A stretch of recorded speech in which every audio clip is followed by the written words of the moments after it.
Terima kasih telah menyaksikan tayangan video dari kelompok kami.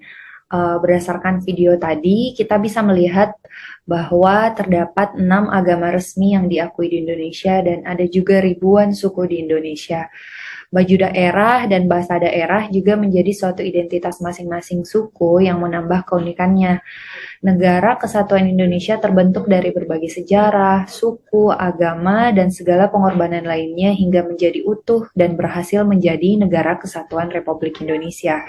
Karena ternyata faktanya tidak semua bangsa mampu menegara seperti bangsa aborigin, Indian, dan Kurdi. Adanya keberagaman ini justru semakin menguatkan Negara Kesatuan Republik Indonesia, sehingga keberagaman ini tidak selalu dinilai sebagai suatu hal yang menjadi masalah, bahkan hal ini bisa menjadi suatu hal yang justru menguatkan. Sebelumnya, yang mana video tersebut sudah memuat berbagai macam agama, suku, dan bahasa yang ada di Indonesia, mulai dari Sabang sampai dengan Merauke.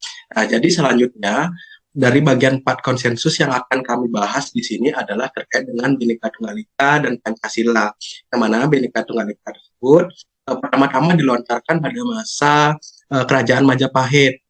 Nah, yang mana Bhinneka Tunggal Ika ini digunakan untuk mengatasi keanekaragaman, kepercayaan, keagamaan sehubungan dengan niat dari Majapahit sebagai bina negara kerajaan Mas di kala itu. Nah, hal inilah yang menjadi nilai-nilai inspiratif bagi bangsa Indonesia untuk menjadikan Bhinneka Tunggal Ika ini sebagai semboyan yang diabadikan dalam lambang NKRI Garuda Pancasila.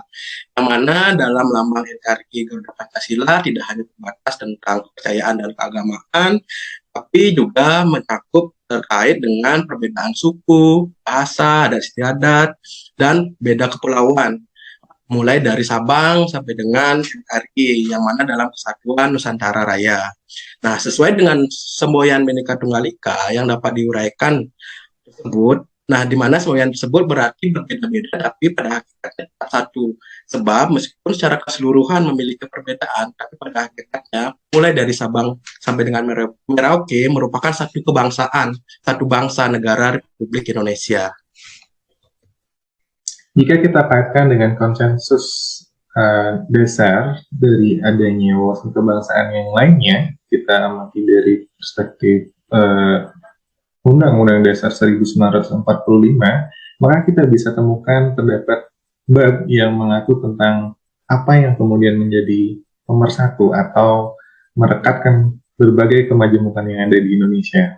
Pada bab 15 Undang-Undang Dasar 1945 tentang bendera, bahasa, lambang negara, serta lagu kebangsaan, meskipun di tengah kemajemukan dan adanya berbagai macam perbedaan di dalam bahasa Indonesia, kita bisa mengetahui kembali bahwasannya kita itu tergabung dalam satu kesatuan yang diberikan dengan berbagai kesamaan dalam bendera, bahasa, lambang negara, serta lagu kebangsaan.